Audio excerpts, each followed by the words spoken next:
Rok se s rokem sešel a je tu čas na další motodovolenou. Tentokrát se jedeme podívat do Řecka. Bylo to přání Lukáše a měl celou cestu naplánovat. Nakonec ale nemohl jet a tak zbylo plánování na mě. Pojďme se teda teďka podívat, jak se mi to povedlo a co všechno jsme cestou na jih zažili. Začátek cesty vedl přes Slovensko do Maďarska, přes Dunaj, který nás bude provázet ještě i pár následujících dnů.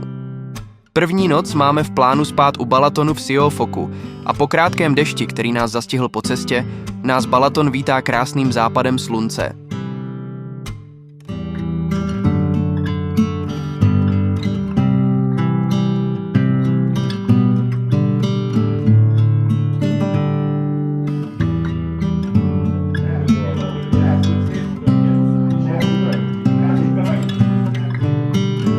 Druhý den jedeme hlouběji do Srbska, k Bělehradu. Cestou několikrát přejíždíme Dunaj a u Dunaje dokonce i kempujeme. Jsme sice u vody, ale mezi námi a vodou je strmý sráz a skladiště písku. Řeka je tu čím dál širší. Kemp je malý, ale útulný a sám správce nám navrhuje chatku, protože vyjde levněji než 2 samostatné stany. Sociální zařízení tu mají krásně zrekonstruované. Až jsem si musel natočit stromeček nad každým záchodem. Potkáváme zde 2 další Čechy a ti nám doporučují navštívit rumunský Banát. Dívám se do mapy na zítřejší plán a zjišťuji, že vlastně jedeme hned kolem. Takže jsem přidal vesnici Svatá Helena do zítřejšího plánu. Zajížďka oproti původní trase asi jen 10 kilometrů. Hned po ránu, jak jinak, zase přes Dunaj.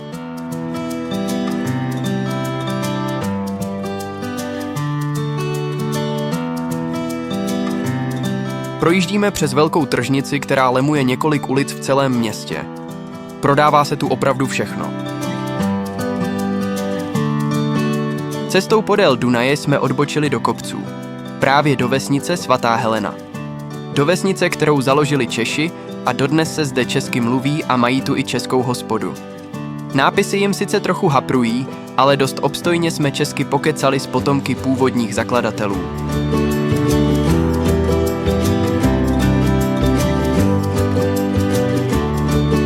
Z vesnice samotné je vidět dolů na Dunaj a na jeho protější břeh.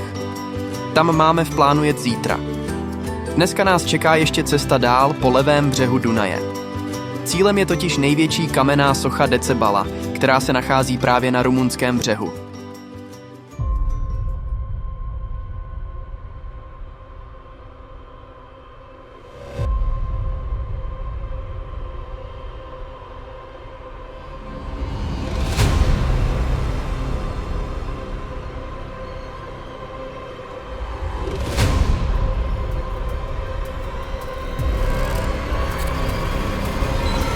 Abychom se dostali přes Dunaj zpět do Srbska, musíme projet přes Železná vrata, největší vodní elektrárnu na Dunaji.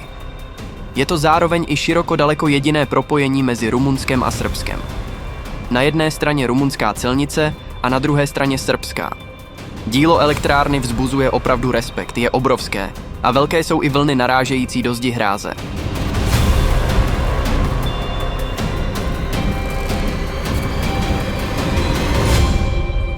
Dámy a pánové, dovolte, abych vám představil ten úplně nejhorší kemp na celé naší trase.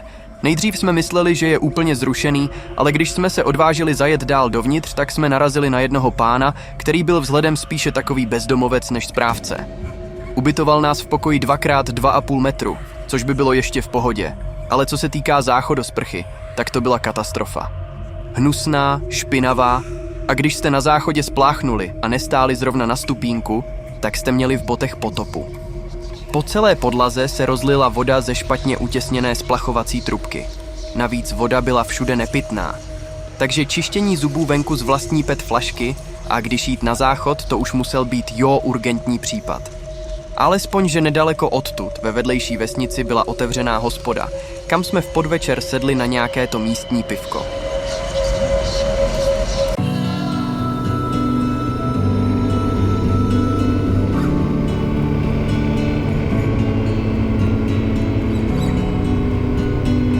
Dneska jedeme zpět k Dunaji, abychom jeli proti proudu k hradu Golubac. K tomu, který jsme předchozí den viděli přes řeku. Je krásný, slunečný a teplý den. Cestou mi některé výjevy připomínají norské fjordy, u kterých jsme byli na motodovolené 2 roky zpátky.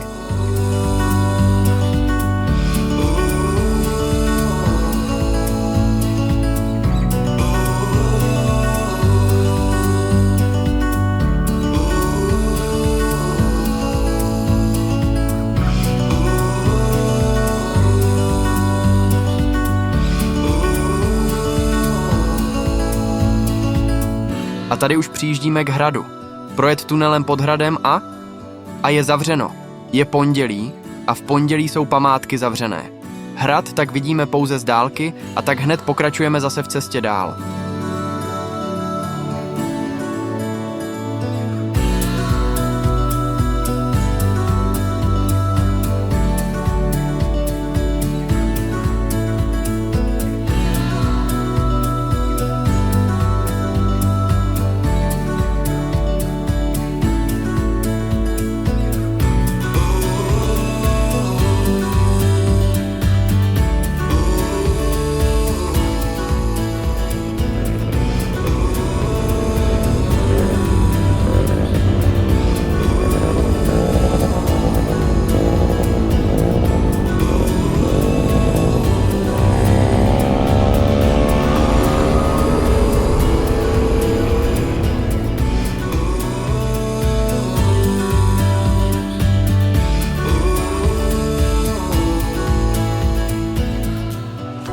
Jeden ze 2 nejlepších kempů po cestě.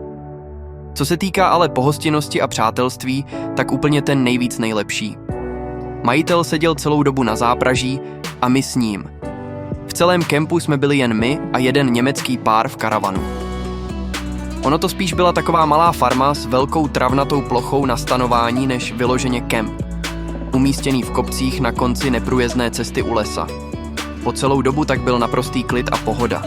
Majitel, jeho kámoš z vesnice, my a německý pár jsme spolu dobrých 5 hodin. Dobře, možná trochu přeháním. Ale minimálně 3 až 4 hodiny jsme spolu seděli a klábosili a probírali všechny témata světa. Nejlepší na tom celém bylo to, že jsme komunikovali srbsko-česko-anglicko-německy a náramně jsme si rozuměli. Z německého páru vylezlo, že pán je bývalý plochodrážní závodník, který po havárii dělá už jen servisáka. Že má doma sbírku motocyklových veteránů a na jednom z nich, nějakém okolo roku 1900 a nějaké drobné, dojel až na Nordkap. Bohužel se mi v tu dobu sekala GoPro kamera, tak z celého prokecaného odpoledne nemám natočeno vůbec nic. Jen 1 sekundový záběr, kde mi ukazuje svou sbírku motorek.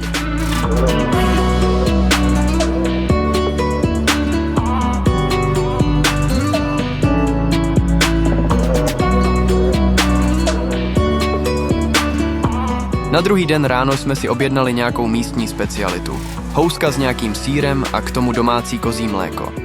Přiznám se ale, že mi to vůbec nechutnalo. Dnešní hlavní atrakcí je jeskyně Stopiča.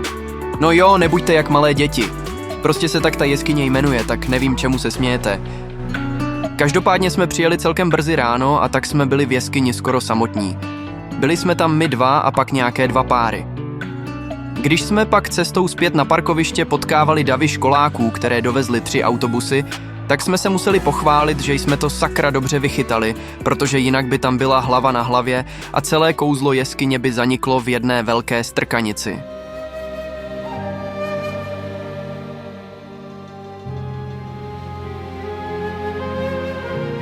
Vstup do jeskyně byl bez průvodce a tak jsme si ji mohli prolézt svým tempem a kochat se neskutečně velkými prostory.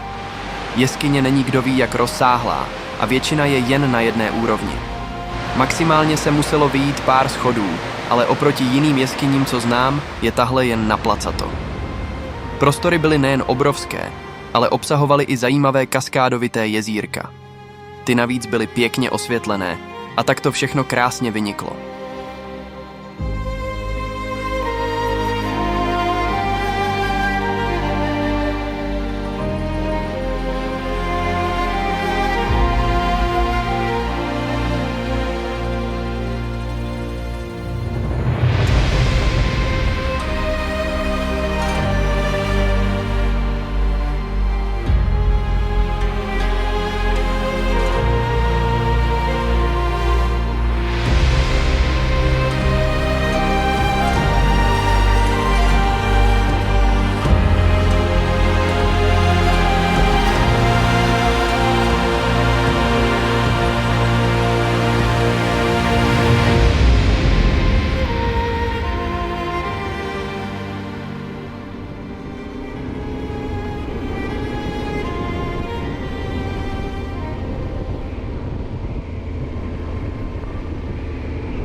Od jeskyně jsme jeli už jen na jih k hranicím Srbska s Kosovem.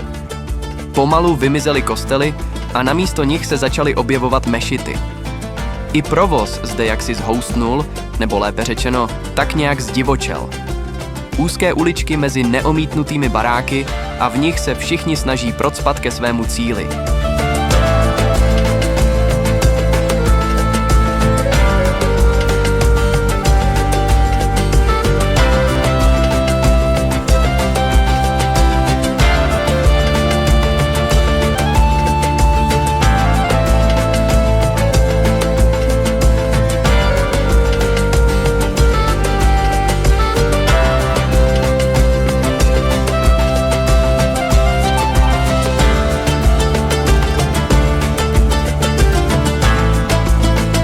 Dnešní noc je poslední, kterou budeme spát ještě v Srbsku.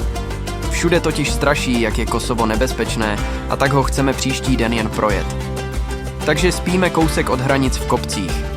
Bohužel jsem si na procházku zapomněl přibalit nabité baterky do kamery, a tak sem dávám alespoň záběry z telefonu, takže kvalita záběrů teď může být na chvilku horší.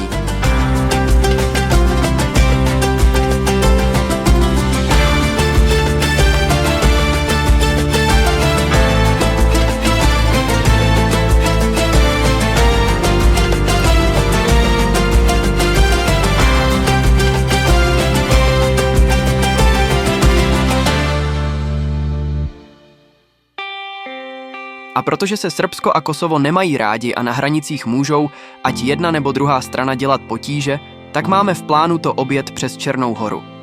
Schválně jsem vybíral předchozí nocleh kousek od obou hranic, takže dneska jen na chvíli ze Srbska vjedem do Černé hory jen proto, abychom hned z Černé hory přejeli do Kosova. Taková šaškárna, ale prostě to tak je.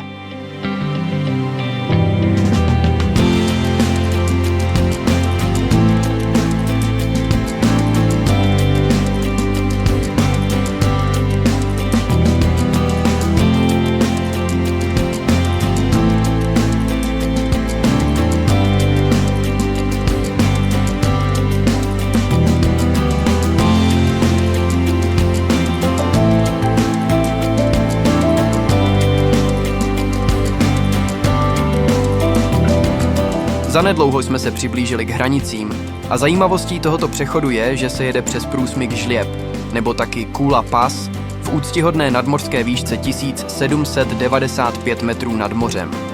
Navíc celnice na černohorské straně je od kosovské celnice vzdálena 10 kilometrů.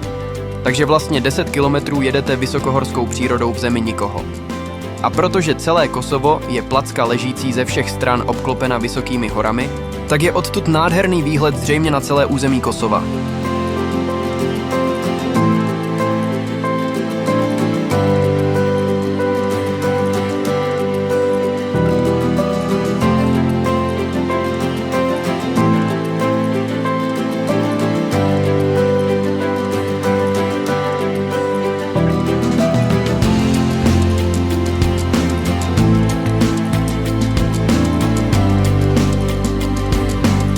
Průjezd přes střed Kosova byl docela nuda, ale za to vjezd do Kosova, který jste viděli před chvilkou, a pak i výjezd z Kosova, který uvidíte teď, byly super.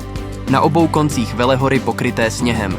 Ke konci jsme projížděli pěkným městem plným života a hned po výjezdu z něj následovala klikatící se cesta kanionem podél řeky. Sice jsme Kosovem jen projížděli, ale vůbec jsem neměl pocit nějakého nebezpečí. Naopak mě docela lákalo se do toho města ke konci ještě někdy podívat. Už jenom na horskou turistiku bude Kosovo super.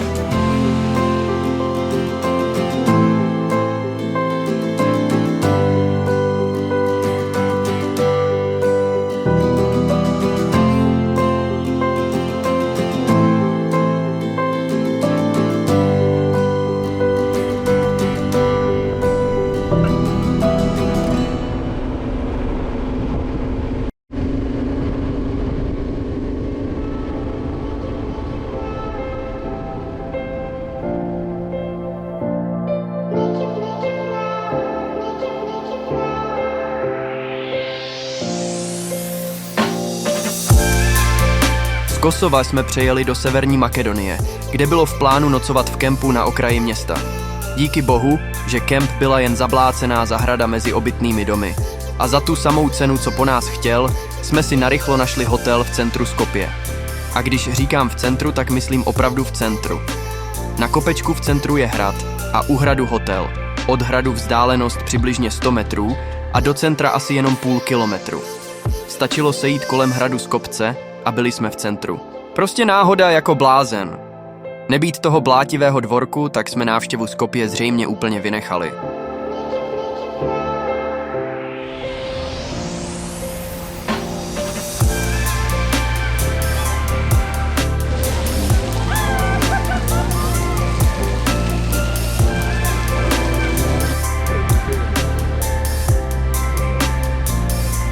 V centru Skopje mají všechno strašně veliké. Všechny sochy, budovy a především tu fontánu s jezdeckou sochou nahoře. Ta byla prostě neskutečně velká, vysoká a gigantická.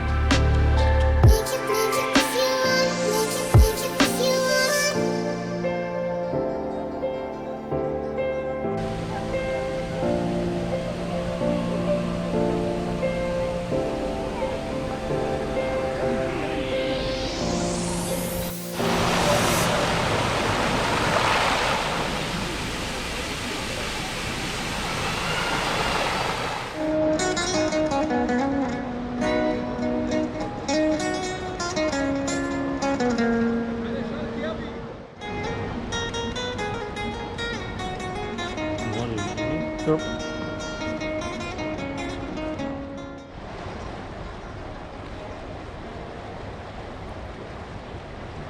Tenhle most mi dost připomínal náš Karlův most, akorát, že na tomhle chybí sochy. Naopak na mostě o 100 metrů vedle mají soch dostatek. Kdyby to Makedonci nakombinovali správně, tak mohli mít vlastní Karlův most.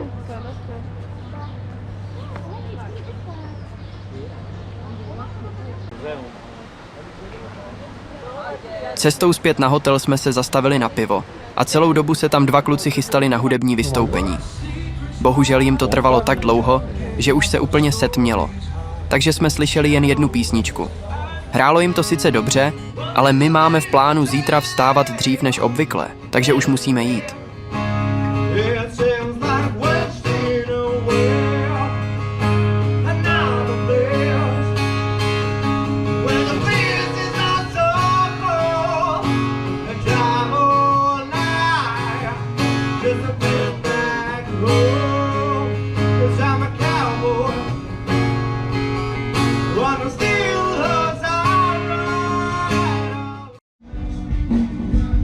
Mezitím to na hotelu taky žije. V salonku probíhá nějaká soukromá party.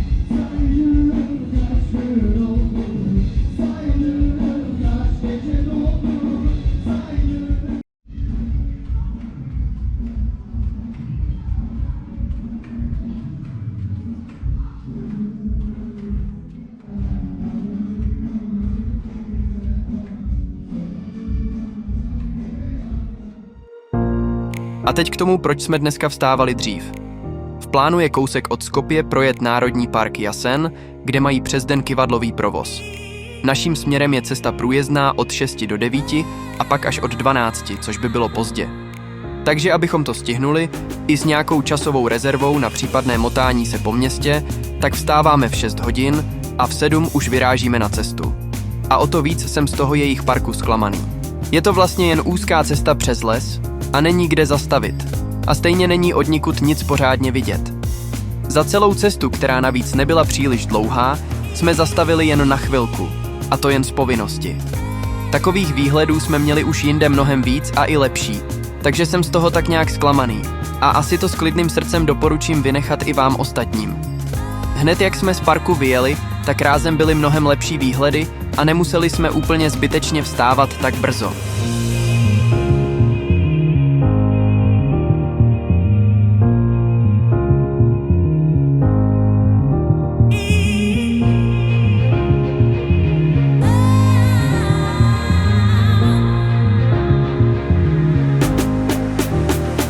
Severní Makedonii opouštíme do Albánie přes Národní park Gališika.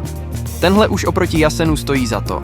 Je to park, kde na jedné straně je obrovské jezero Ohrid, pak placený přejezd přes průsmyk ve výšce 1600 metrů nad mořem a na druhé straně opět obrovské jezero Prespa. Navíc oproti Jasenu jsou tady výhledy do širokého okolí úplně odevšad.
Tohle už je v Albánii. Tu pro dnešek jen krátce prolítáváme, protože jinudy cesta od jezer nevede. Ještě ale předtím, než vjedeme do Řecka, se pokocháme velkolepým výhledem do širokého okolí.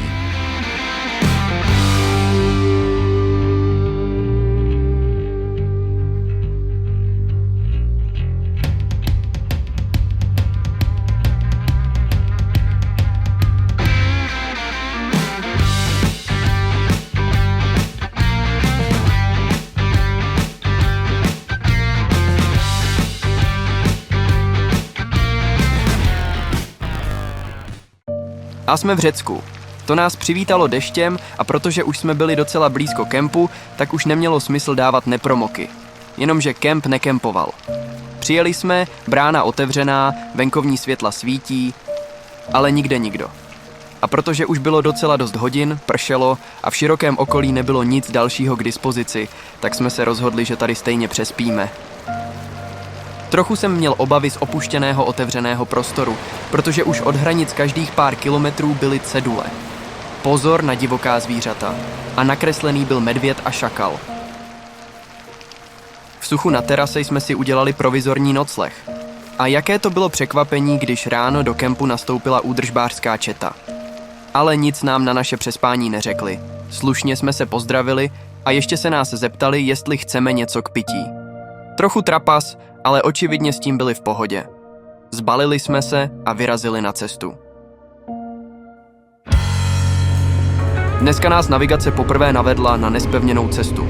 Zprvu jsme nevěděli, jestli jedeme dobře, ale po překontrolování, že tudy se dostaneme tam, kam chceme, jsme pokračovali dál. Michal z toho moc nadšený teda nebyl, ale za mě to bylo příjemné zpestření jinak asfaltového mototripu. Cesta nebyla nijak extra hrbolatá, ale přece jen, vzhledem k tomu, že mírně kapalo, to místy sem tam trochu klouzalo. Navíc jsme byli relativně dost vysoko a po téhle cestě jsme museli sestoupat dolů do údolí.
Ten most vpravo si pamatujte. Za 1,5 hodiny se k němu budem totiž vracet.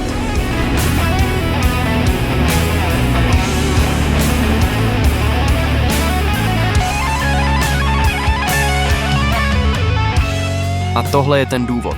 Sesuv, o kterém navigace nevěděla. Přitom očividně je tu už delší dobu, ale do mapy to nikdo nezavedl. Kdyby tam nebyla ta závora, tak jsme to mohli na motorce v klidu projet, ale takhle jsme se mezi ní a ten velký balvan s kuframa nevlezli. Nezbývalo tak nic jiného, než celou tu trasu podle relativně dost dlouhého jezera jet zpátky.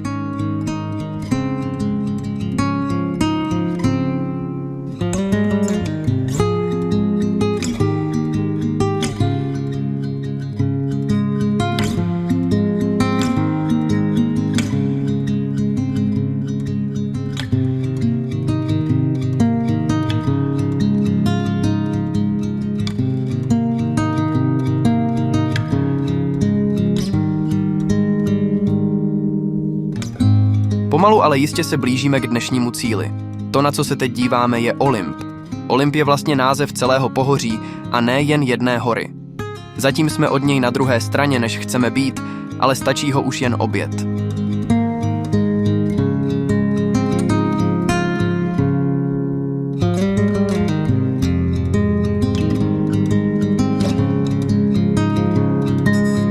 Ještě než dorazíme do kempu, tak navštěvujeme klášter. Má otevírací hodiny a my samozřejmě, jak jinak, jedeme nevhod. Obletím ho alespoň dronem a pak už jenom asi 10 kilometrů do cíle.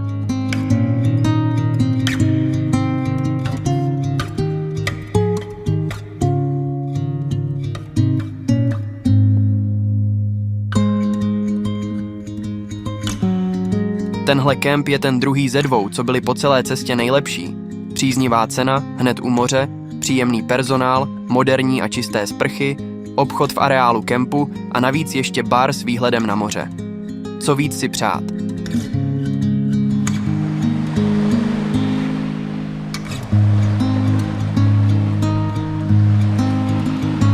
Zítra máme v plánu vyšplhat na Olymp, ale po překontrolování počasí od toho nápadu upouštíme. Zítra tam má být hnusně, déšť a bouřky a šplhat na kopce vyšší jak 2 kilometry v bouřce opravdu nepotřebujeme. Je to ale škoda, když už jsme tu, tak jsme se chtěli nahoru podívat.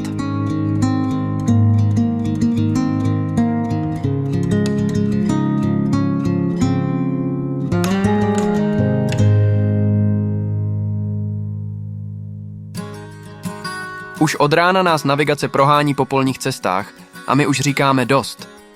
Tímhle stylem a tempem bychom byli na cestě ještě teď. Mapy.cz mají sice detailní síť cest, ale horší je už jejich popis. Tady v Řecku mají podle ní všechny cesty 90. Když jsme projížděli přes dvorek nějaké firmy, tak to byla už poslední kapka.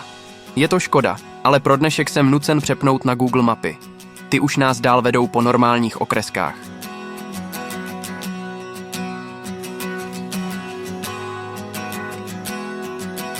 Pro dnešek máme v plánu už konečně dojet do cílové destinace, do Atén.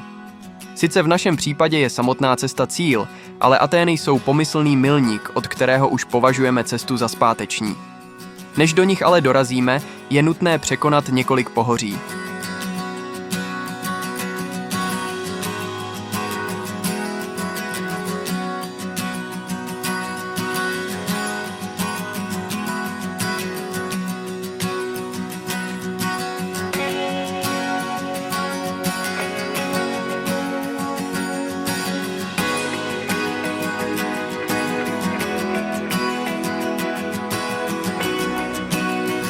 Cestou doháníme jeden velký dešťový mrak a tak zpomalujeme tempo a jedeme tak, ať se tomu dešti vyhnem. Vyšlo nám to perfektně, mraky odplynuly za kopce a nám se na zbytek cesty udělalo slunečno. Čím víc jsme se blížili k Aténám, tak jsem už za každým kopečkem čekal, až je uvidím.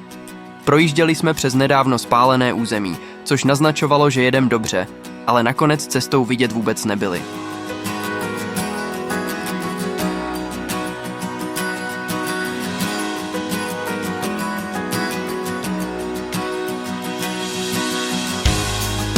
Tak, až jsme tady. V kempu přímo v Aténách. V kempu, kde byl z pochopitelných důvodů úplný zákaz používání ohně, a to ani v kuchyňce. Tu pro jistotu měli zavřenou úplně.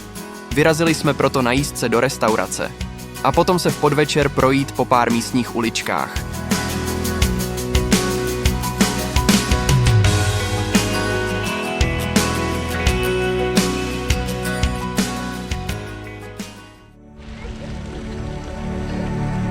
Pro dnešek necháme motorky odpočívat, protože jedeme do centra města poznávat místní památky. První na řadě je Panaténský stadion. Stadion, na kterém se v roce 1896 konaly první letní olympijské hry. Stadion, který je postaven celý z mramoru. To koukáte, co všechno vím, že? To ale proto, že jsem teď lehce nakoukl do Wikipedie. Od stadionu jdeme kolem chrámu Dia Olympijského, který je ale celý zahalený plachtou a oni přesto chcou za vstup nehorázné peníze. Ten chrám tak v klidu oželím a pokračujeme k dalšímu bodu. To jsou úzké spletité uličky pod Akropolisem a po vyšlapání několika schodů je odtamtud výhled na město.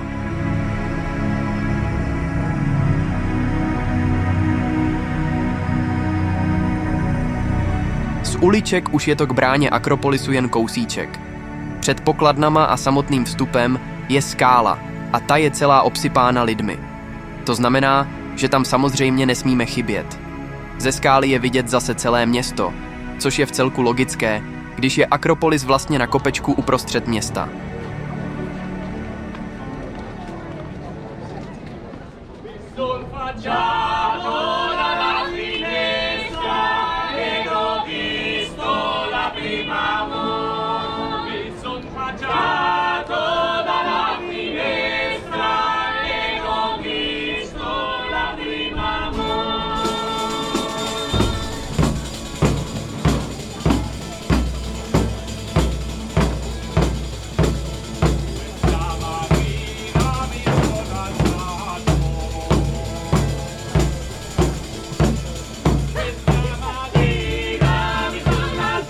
Vstup do Akropolis je na základě časových vstupenek a nejbližší čas je ve 2 hodiny.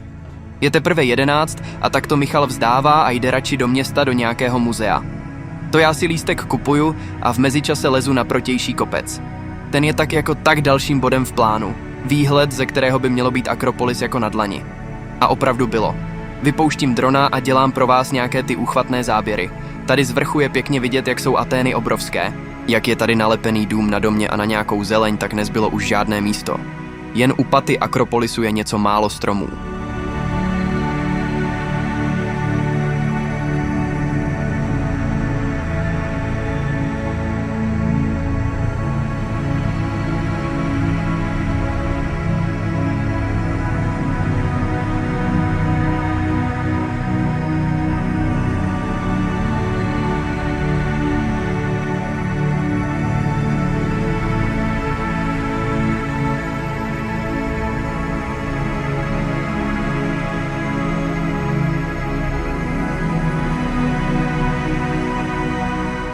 No a protože mi zbývají pořád ještě 2,5 hodiny, tak vyrážím do centra města nakoupit domů nějaké ty suvenýry.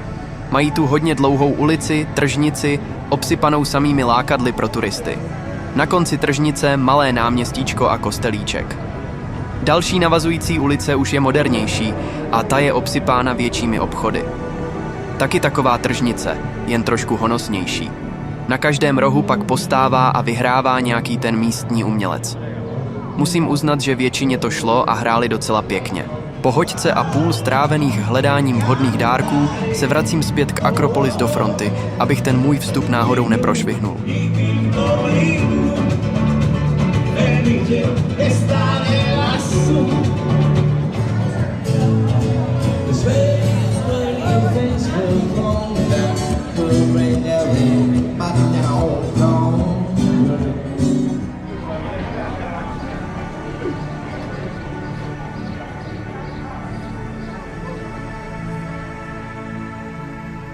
Odtud mám pro vás docela vtipnou historku. To si tak stojím ve frontě, radši půl hodiny předem, když v tom jde pán a hlásí, že návštěvníci se vstupem na 3 hodiny se budou za chvíli pouštět. Říkám si, ale já mám lístek na 2 hodiny a je teprve půl. Očividně jsem nebyl sám, kdo zrovna teďka zjistil, že Řecko je časově posunuté o 1 hodinu. S lístkem v ruce jsem se tam otáčel dokola, zmatený jak lesní včela. Takže jsem s tím mým lístkem na 2 hodiny vystoupil z čekající řady a zamířil si to k bráně. Tam mě naštěstí pustili dovnitř, protože časový vstup na lístku platí po celou danou hodinu. Uf. Ale to už jsem nahoře. Na záběrech před chvilkou jste mohli vidět místní starodávné divadlo a tady tohle je vstupní brána na samotný vrchol Akropolisu. Na celém prostranství dominuje chrám Parthenon. Chrám, který je obestavěný lešením, ve velké vzdálenosti obehnán plůtkem a vevnitř stojí jeřáb. Nevím přesně, co jsem čekal, ale vím, že jsem docela zklamaný. Na celé ploše Akropolisu je kromě tohoto velkého nepřístupného olešeňovaného chrámu ještě jeden pidi chrámek a jinak nic. Na konci náhorní plošiny je pak už jen zídka s vyhlídkou. Jako jsem rád, že jsem se tady podíval, ale čekal jsem asi mnohem víc a zřejmě už nepotřebuju se tady vracet. Oproti Římu je to teda propadák. Do Říma, tam bych se chtěl ještě vrátit a podívat se po něm, ale Atény, obávám se, jsem si odškrtnul, návštěva splněná a to je asi tak všechno. Možná prolézt nějaké ty muzea, ale památky jako takové asi už ne. Neříkám úplně, že je to bída, jsou velkolepé, to jo, ale je jich strašně málo. Prostě jsem asi jen očekával víc, než jsem ve výsledku dostal.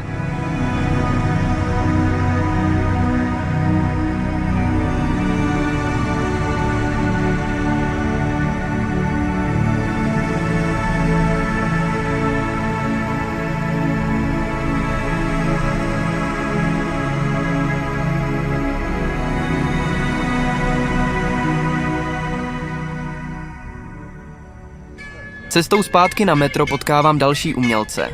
Tomu, co hrál na miniaturní mandolínu a měl napsáno, že šetří na velkou kytaru, jsem nějaké ty drobáky do klobouku hodil.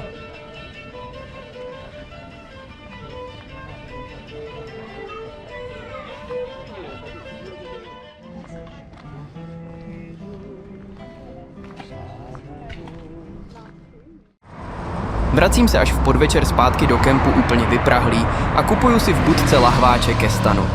Večer si pak ještě jednou zajdu na jídlo a zjišťuju, že místní obyvatelé ožívají až v 9, tedy v 10 hodin místního času. Do té doby je v ulicích mimo centrum mrtvo, ale pak to všechno najednou v noci ožije. Frčíme dál. Po dni pauzy zase v sedle. Dneska po severním pobřeží Peloponéského poloostrova. Podívat se na korintský průplav a pak zpátky na pevninu do pohoří Pindus. Hned z kraje pojďme prozkoumat korintský průplav. Vcelku famózní dílo. Hluboká, rovná, dlouhá brázda, která, když se to tak vezme, udělala vlastně z poloostrova ostrov.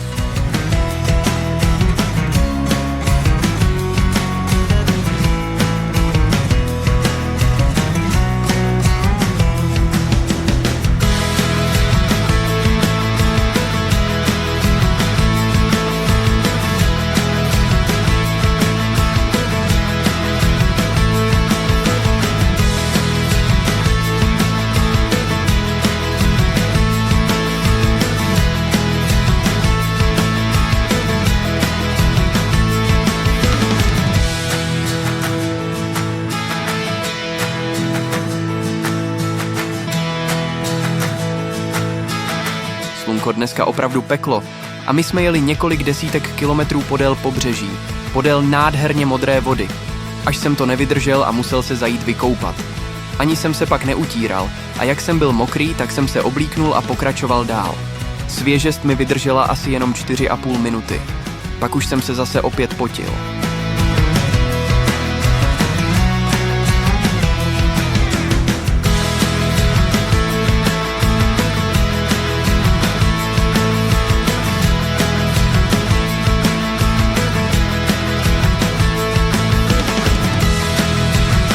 Ke konci se cesta začala zvedat do kopců a po chvíli se nám naskytl výhled na most spojující poloostrov s pevninou. Po tomhle mostě dneska pojedeme.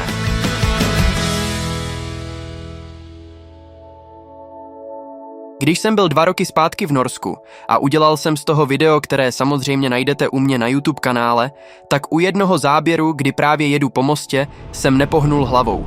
Prostě jsem se díval jen rovně. No a bráchovi to od té doby nedá spát.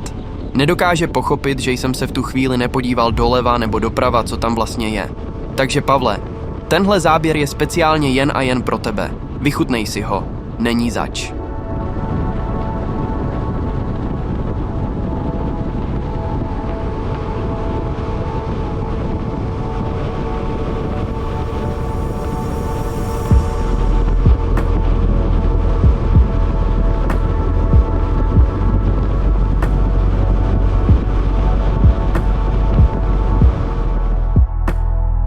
Hned na začátku pevniny se silnice začala zvedat do hor v pohoří Pindus. Desítky, ne-li stovky kopců, po kterých vede vrstevnicová cesta. A tam, kde to nejde, tak se kopec sjede a vyjede se hned zas na druhý.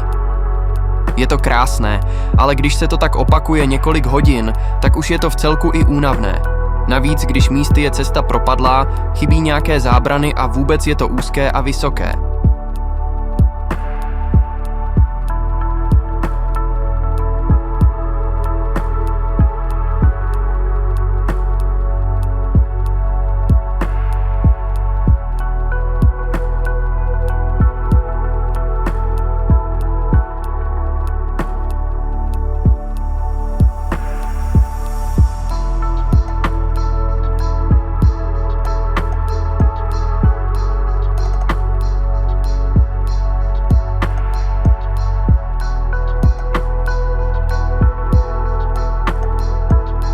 Cestou jsem zahlídnul u jedné odbočky ceduly, že cesta je v případě dešťů neprůjezdná. Až tady na tomhle místě jsem pochopil proč. To dole, to hodně široké a hnědé, je vlastně koryto řeky. Očividně, když zaprší, tak se celé údolí zalije vodou.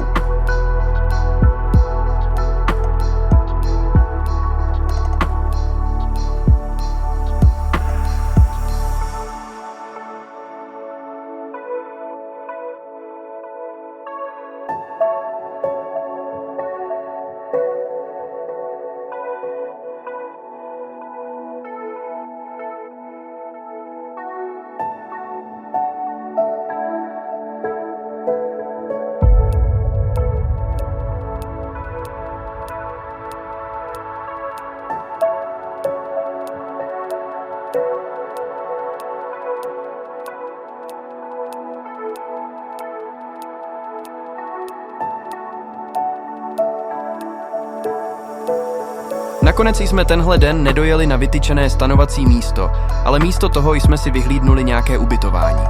A udělali jsme dobře. Zatím sice nejdražší ubytko, ale stálo to za to. Měli jsme pro sebe celý apartmán se 2 ložnicemi a s nádherným výhledem do hor. Navíc tady byla i hospoda, takže jsme si po únavném dni mohli na terase vychutnat pár piv s božským výhledem do krajiny.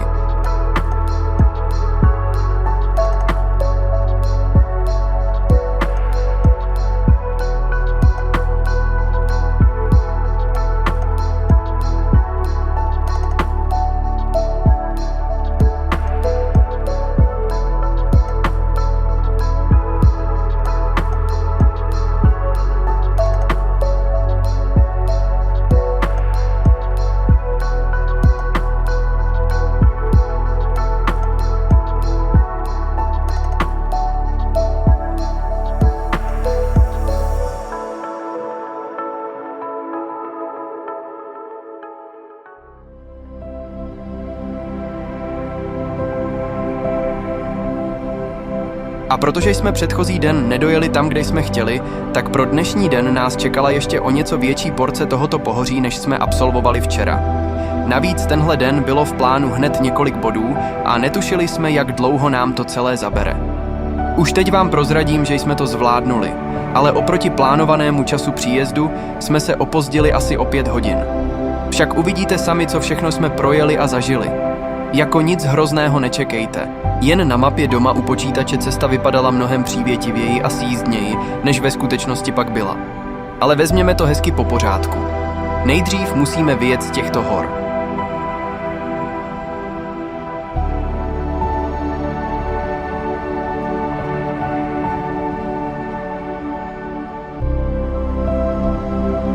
Přečerpávací vodní elektrárna s nádherně modrou vodou.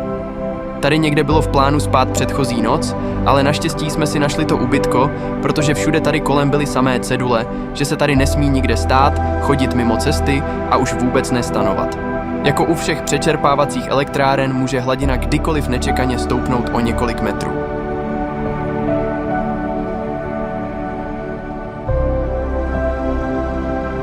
Alespoň jeden dobrý skutek každý den. Dneska už mám splněno.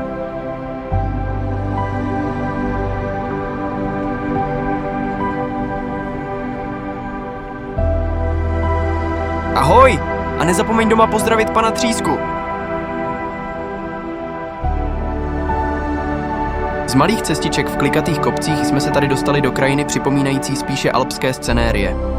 Vše bylo najednou mnohem prostornější, cesty širší a asfalt lepší. Člověk ale aby tu pořád jen zastavoval a fotil. Za každým rohem na nás čeká další a další úžasný výhled.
Tohle už je závěr pohoří Pindus.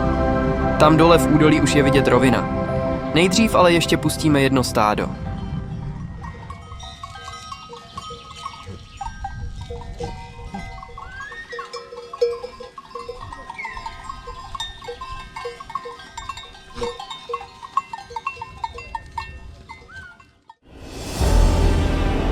Sotva jsme jedny hory opustili, tak už se před námi začínají tyčit nějaké divné skály.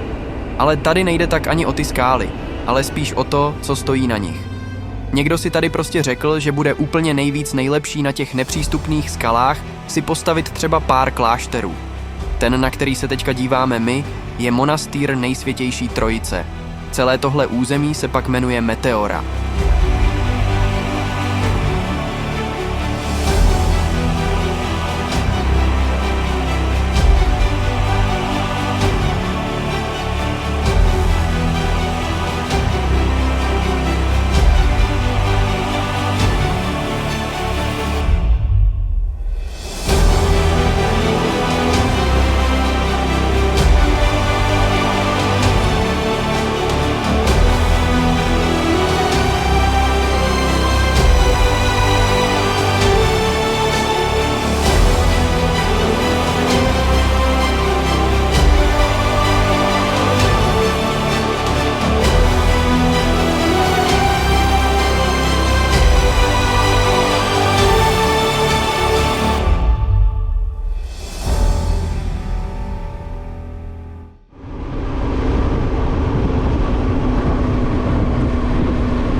Pak zase chvilku stoupáme do hor, a to jen proto, abychom pak mohli klesat do údolí, které je komplet zdevastované povodní.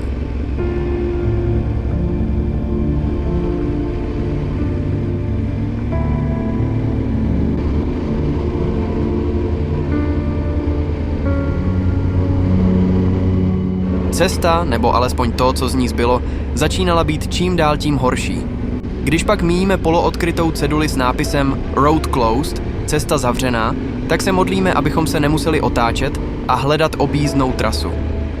To by totiž znamenalo dobrých 100 kilometrů navíc, což bychom dneska určitě už nestihnuli a navíc bychom museli vynechat dnešní hřeb celého dne.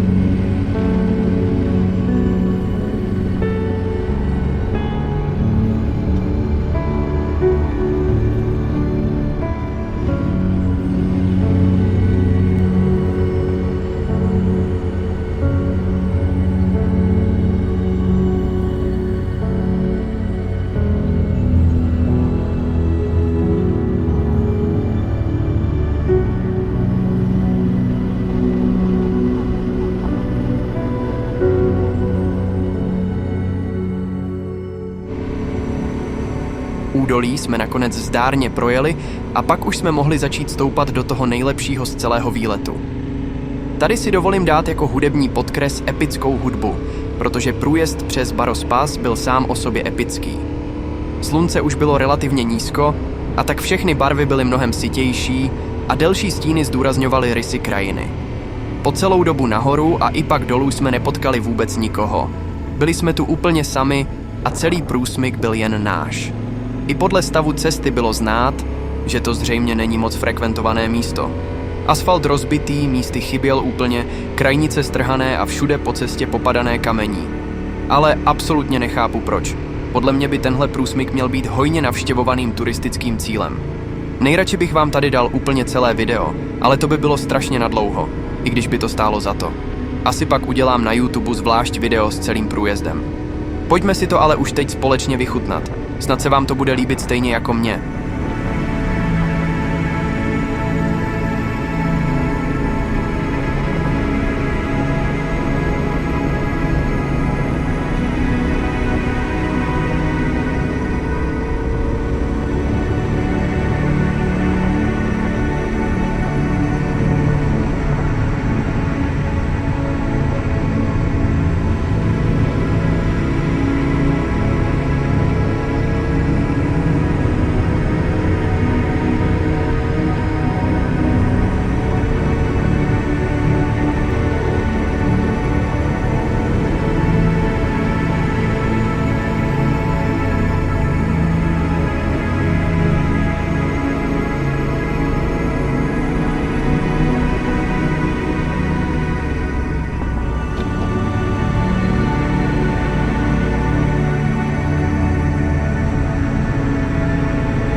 Jsme nahoře.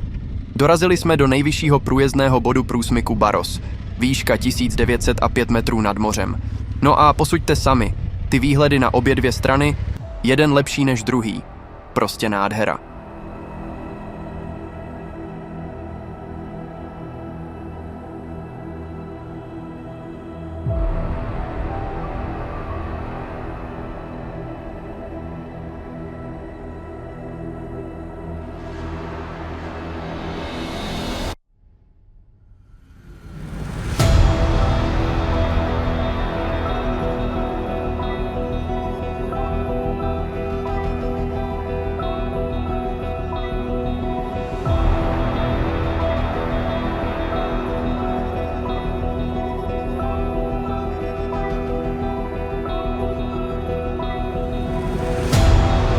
Tak jak jsem se při výjezdu nahoru vůbec nebál, tak směrem dolů mám k cestě obrovský respekt.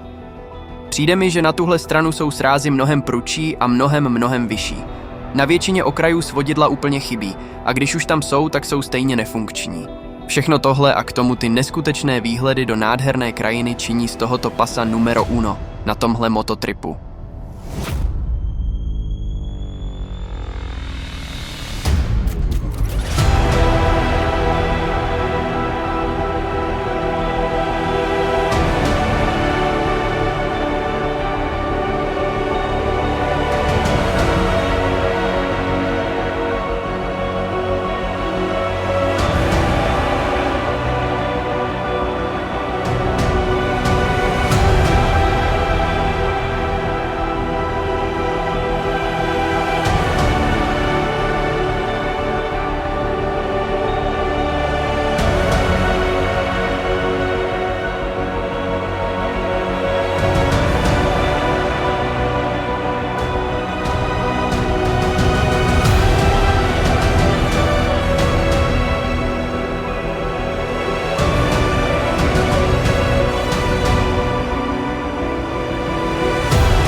Protože jsme do kempu dorazili okolo 8 večer, tak tyhle záběry jsem vám natočil až ráno, až jak je pořádně vidno. Dnešním dnem opouštíme Řecko a jedeme do Albánie k moři. Cestou přes Albánii nebylo nic extra zajímavého k vidění, jeli jsme jen širokým a nekonečně dlouhým údolím.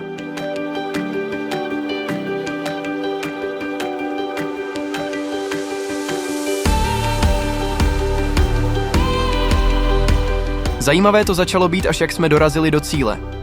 Kemp, nebo spíš jen malá zahrádka za rodinným domem, provozovaná paní ze Skotska. Bylo to hned u moře a paní byla velice milá a příjemná.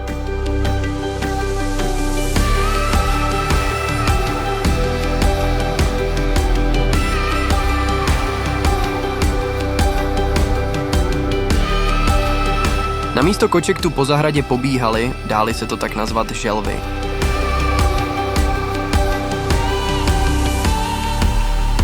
Do sprchy a na záchod se chodilo dovnitř přes balkón. Tam zároveň byl i vstup na střechu, odkud bylo vidět hned moře.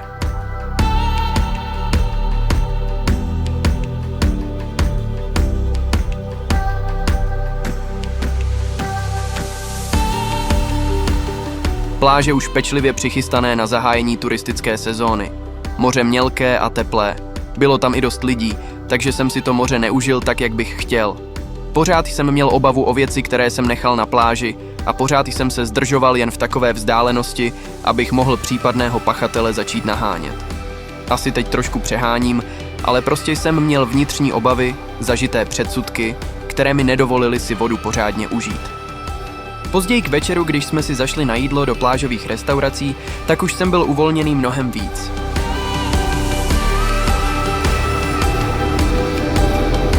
Další den a další země. Tentokrát projíždíme přes Černou horu a hned z kraje míříme do kopců. Do kopců nad Skadarským jezerem, největším jezerem na Balkáně. Po celou dobu jsem si myslel a doufal, že se v něm vykoupeme, ale když jsme jeli pořád dál a dál po vrstevnici ve výšce 300 metrů nad vodou, tak už jsem přestal doufat a smířil se s tím, že se k té vodě prostě nedostaneme. Ale zase, výhledy nám to bohatě vynahradily. Úzká, klikatá, nepřehledná cestička, na níž byl plnohodnotný provoz. Nechápu to, ale tady na téhle spíš pěšince než cestě jsme potkali mimo obyčejných aut i popeláře a další nákladní auta. Nerozumím tomu, co řidiči dělají, když se v těchto místech potkají, a navíc s náklaďákem. Stačilo mi, že jsme se museli osobákům vyhýbat na motorce. Vlevo auto, na krajíčku my a pod náma už jenom díra dolů.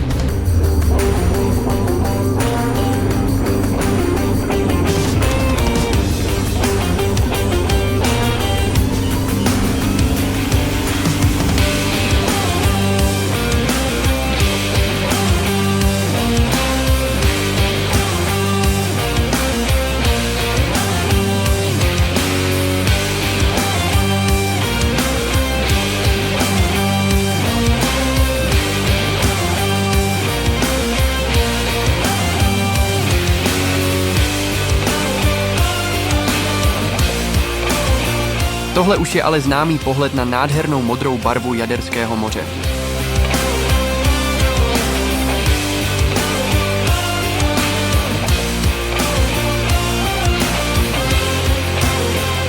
A jedna malá kvízová otázka. Kdo pak z vás poznává tohle místo? Ano, správně. Je to Svätý Štefán, svatý Štefán. Jedno z nejznámějších míst v Černé Hoře.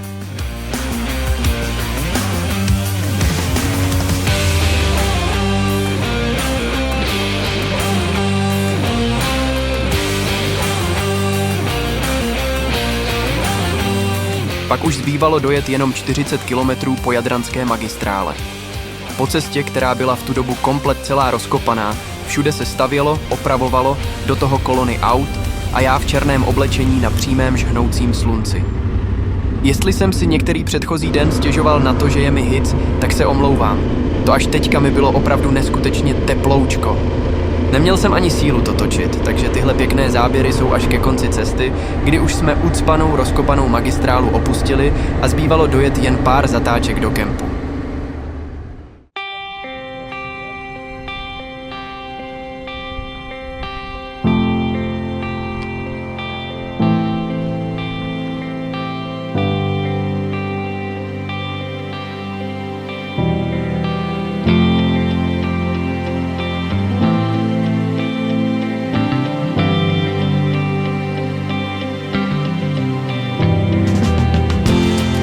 Po dnešní cestě jsme se zaslouženě vykoupali v moři v Kotorském zálivu. Potom nesmělo chybět dobré jídlo a k tomu nějaké fajnové pití. Přece jenom bylo třeba po celém dni dohnat pitný režim. Trochu málo prádla na přeprání a stan bude stačit jen síťka proti hmyzu. Dneska určitě pršet nebude. Pokračujeme dál. Pro dnešek je cílem Bosna a v ní Mostar a pak jedny vodopády. Ze začátku musíme ovšem nejdřív objet celý Kotorský záliv a pak od moře vyšplhat na kopce. Schválně jsem v navigaci zvolil jednu boční cestičku, než abychom to jen nudně vyjeli po hlavní cestě. A jako vždy se mi výběr co nejklikatější cesty vyplatil. Teď jsem to nemyslel nijak ironicky. Opravdu to byla zapadlá cestička nahoru a z ní výhledy na celý záliv a na široké okolí.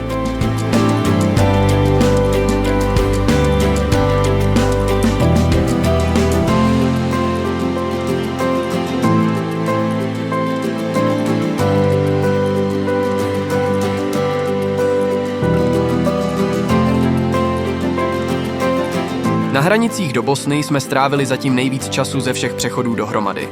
Ve frontě na Slunku jsme stáli dobrou hoďku a půl. Pak už jsme ale fičeli dál na Mostar.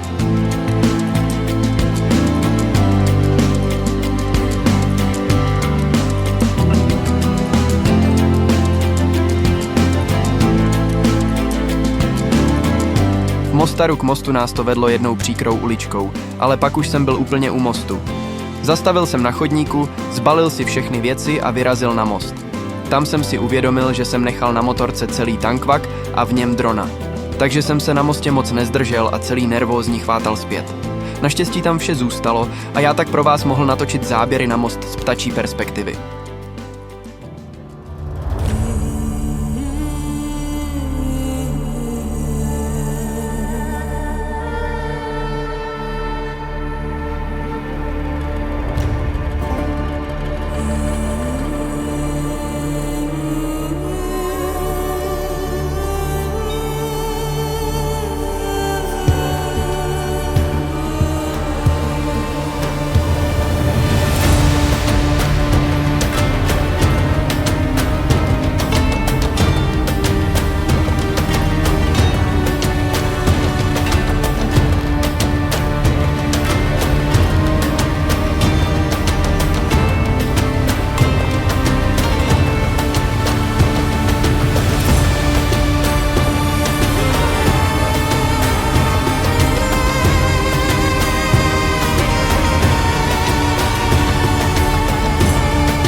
Vodopády Kravica. Velké a samozřejmě placené přírodní koupaliště. Plno lidí, voda příjemně ledová a vodopády sami o sobě fascinující. Jedinou nevýhodou bylo to, že parkoviště je odtud asi 1/4 hodiny cesty, takže než jsme k němu do kopce došli zpátky, tak to abychom šli rovnou znova do vody. Osvěžení bylo to tam a po zádech mi už znova tekly čůrky potu. Poslední kousek v Chorvatsku do Podgory přes Biokovo. Jenomže cesta přes Biokovo uzavřená a jak jich tam moc není, tak nejbližší další sjezd znamenal objížďku 60 kilometrů.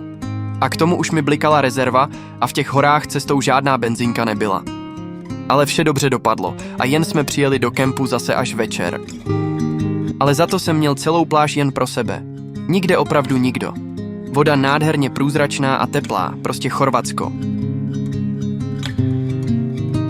A protože jsme pořád dost dole na jihu a potřebujeme se posunout blíže k domovu, tak na místo pobřežní pomalé klikaté cesty volíme vnitrozemní dálnici.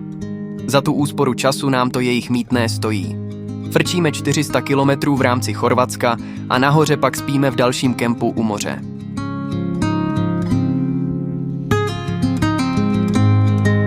Malý kempík provozovaný potápěčema.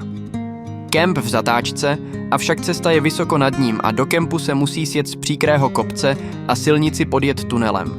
Kemp má vlastní uzavřenou pláž obehnanou skálama. Moc turistů se tu nevejde a tak je pláž dostatečná pro všechny návštěvníky a nikdo jiný se na ní vlastně ani nedostane. Zrovna tam probíhal potápěčský kurz a zájemci se nejdřív potápěli u mola a potom vyjeli někam na otevřené moře.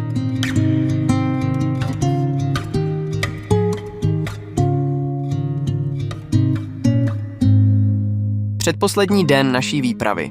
Opouštíme Chorvatsko a přes Slovinsko jedeme do Rakouska. Nejdřív ale musíme projet chorvatským severním vnitrozemím, které, což jsem vůbec nevěděl, má dost husté lesy, především u slovinských hranic. Cesty, jejich zatáčky a výborný asfalt tam vybízejí ke sportovnější jízdě. Taky o tom místní motorkáři ví a cestou jsme jich tam potkávali davy. Ne, to nejsou ti závodní motorkáři. Tohle je jen dost početná partička nadšenců na malorážkách, na které jsme cestou narazili.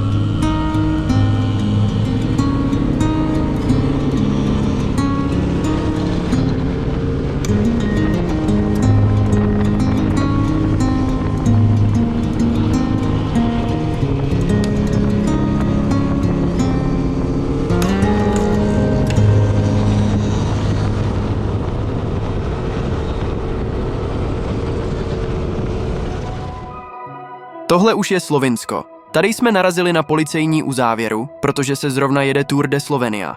A protože máme čas, tak je to ideální příležitost na to nachystat si drona.